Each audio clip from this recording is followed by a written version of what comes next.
We have here a farming build from Mo. Druid easy starting farming build. I'm going to be going over a Druid farming build to get you guys. Hey guys, in this video I'm going to be going over a Druid farming build to get you guys started. This is going to be a really simple starter build, and this will work great in open world farming and also in the Abyssal Verge or Castle Ereban, anything like that. This isn't going to be the highest damage build. I went through that one in another video and I'll be leaving a link to it in the description below. But let's go ahead and get started. So for this farming build, is using the I use these two. But these ones are actually very different from my build that I made. But the build that I made was actually broken to a point it was bugging out the Surging Stone because I was keeping up the Surging Stone 100% uptime. And the devs were saying that they was not supposed to happen. But well, that's what you buy the Stack charge. I'm using Summon Oak Sage, Raven No, Swarm, I've not done Vanguard and yet. then finally Surging Stone. And for the primary attack, I'm using Ferocious Strike. Which you're not for the essence that I'm using, let's quickly go over them. So I'm using the Mask of Pouncing for the stack charge. This one reads that stack charge increases your primal power. Okay. So to explain how this build works and plays, guys, it's really simple. So I have 3 skills here, which are the stack charge, the Summon Oak, and the Raven Swarm. These skills just give me as much primal power as possible, and they also help me to move through the map. I think that too. So basically, you dash. You have 2 primal powered generators. And all the damage is done by your Surging Stone. That's what it feels like. These are dashes. And then as far as the final skill, which is the Surging Stone, this skill is the one that's going to be the spender for the primal power, and it consumes 10 primal power per second, which is quite a lot. But the upside to it is that it has a very low cooldown, so I can apply it again as long as I have the primal power. And also you can reduce those, the 10 primal power, you can actually reduce it if you have like the affixes. So you have the affixes for the Surging Stone can be reduced up to 40%, so it's only gonna cost 6 per second.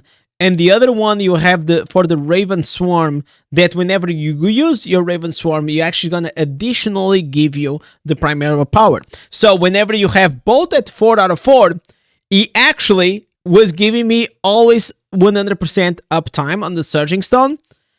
Which was awesome. I was just like killing everything in the open world. But the bug was that after 20 seconds of the Surging Stone being always active, will just stop working. So I told them, listen, I think on the code, you guys cap these up to 20 seconds because it doesn't make sense. It should not have a hard cap when it comes to the duration, because if I have 100% primal power all the time, I should be running these all the time, right?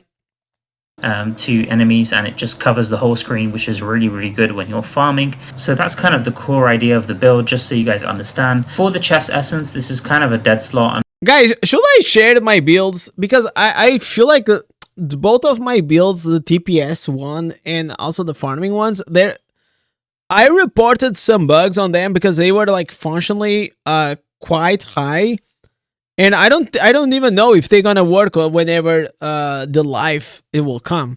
So I can do like Mo, that is doing the farming build and saying, hey, maybe whenever this goes live, we actually not gonna work. I can say that, but I think a lot of people will just skip that part and they will like straight go into the build, and then maybe it's not gonna work. I'm not really using this one at all. Right now I have a chest for Thorn Armor, which I'm not using, so you can just use whatever chest essence you'd like.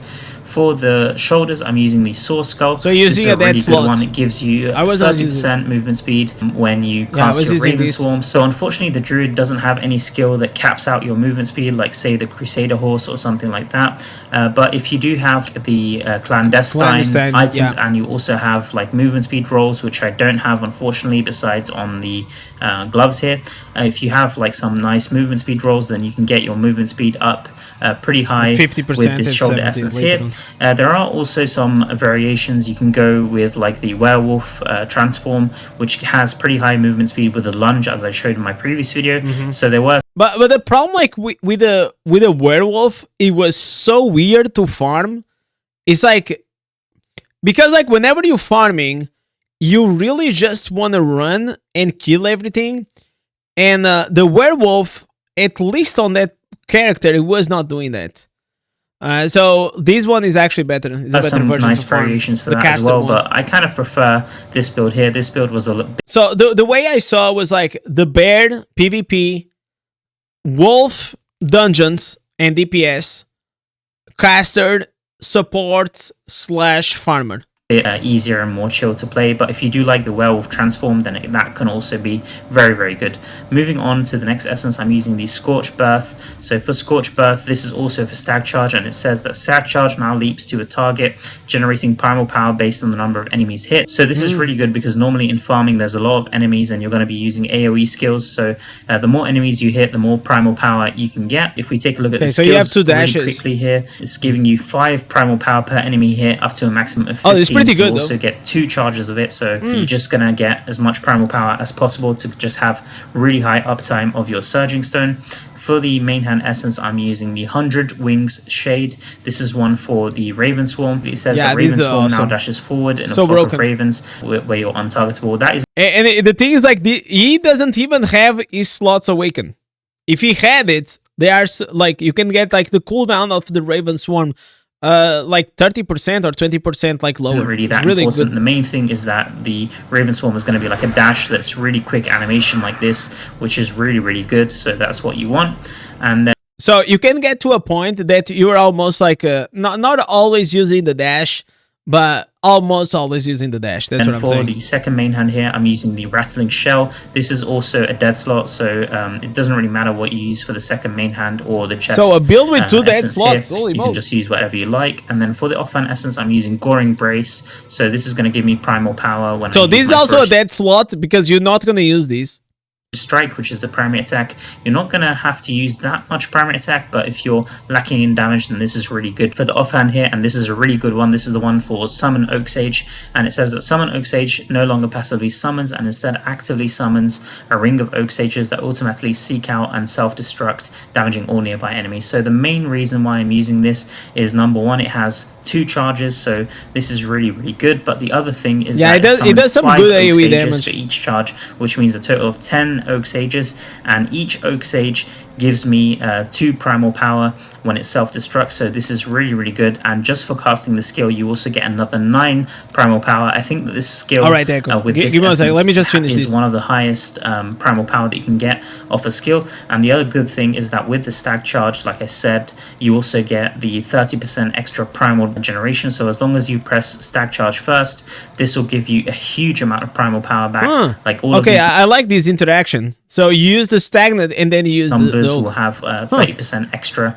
primal power generation. Okay. That's it as far as 2 and 4 pieces of Gloom guides. So 4 pieces Glooms. I mean, like, to be fair, like for farming, usually I'm not a huge fan of the Glooms. I know that why is using because it is at is using a lot of dashes, but the reality is, like, for an end game player, even if you are free to play, but you have like a lot of crit, this is kind of useless. You probably want to go like with something else. 4 pieces augments or 4 pieces grace. I love 4 pieces grace, man. I think they works like for everything. But 2 pieces is actually good. You can go maybe like 2 pieces glooms, 2 pieces banquets, and 4 pieces Vitus, you know, instead of like just using the 4 pieces. But if you're new to the game and you're a new player, you don't have a lot of crit, this actually can be good. Then movement speed in the magic attributes is gonna be movement speed and cooldown. That's pretty much what it's gonna say. Here on the is gonna say like the farming one. And now he's gonna talk about the thing that I was gonna talk that I talked already. Look at these. Final powers to use would be the Raven Swarm. This one is really good. Look at these guys. Raven Swarm generates additional 3 primal power when used. You can have up to 12. Every time you use the dash, you get 12 primal power. And then you have the other one it is going to show, which is the Surging Stone. You can reduce up to 40%. And this is the powered farming build, man. This attribute together with this, it is so good, man. 2 pieces of this, it's going to be super easy for you to have 100% uptime of the Surging Stone, and it's not even like you need it, because even if it does go down, you'll be able to quickly activate it again. Yo, nothing, thank you so much for the prime, man. You can get this one on the shoulder leg Let me see the gameplay. This build is really easy to play. You want to be pressing your Surging Stone first, just to make sure that your primal power is being depleted, so you can tell that it's being depleted. So you see, like, this is the issue, that if you're, like, on this character that I was facing, so that's why I think I was not using Stag. I think I was using another damage ability, because I was not able to, in one Surging Stone, to kill everything, to just one-shot it, and that's what I wanted. Active by looking at all the stones that are appearing on the screen, and you can also see that the skill has this arrow. But it's like super easy mode. Basically toggle it off. But the important thing to note is that primal power is capped, and once you've reached the cap, you're not going to be able to generate even more. So there's no point generating it if you're not spending it at the same time. So just make sure that you're spending it, and then once you've done that, you can press your stag charge and just go through the usual. Oh, so they actually fixed it, guys. And if you set up the build correctly, probably you won't have to worry about pressing the Surging Stone again, because you will be able to maintain the uptime of it. But oh no, it's bugged. See, this is what I was saying. They still did not fix the bug that I reported. If you're like me, where like, look, you saw, like, right now I don't have the eternal pieces. He had to put it again. I don't have the proper cooldowns and stuff. I do kind of have to keep an eye on it, but it's still relatively easy to have an uptime. So like I said, you want to be pressing. You have to click on the Surging Stone again, and then click it back to activate it again. There's like a 20-second duration cap, which is like super annoying. It's not intended, by the way. It is a bug. And then you want to be pressing your Oak Sage every time it's off cooldown. I'm going to quickly show the. Yeah, like, this is gonna be 100% the build to go, man. Like, these are like very similar. Again, Maul coming up like very clutch with these builds.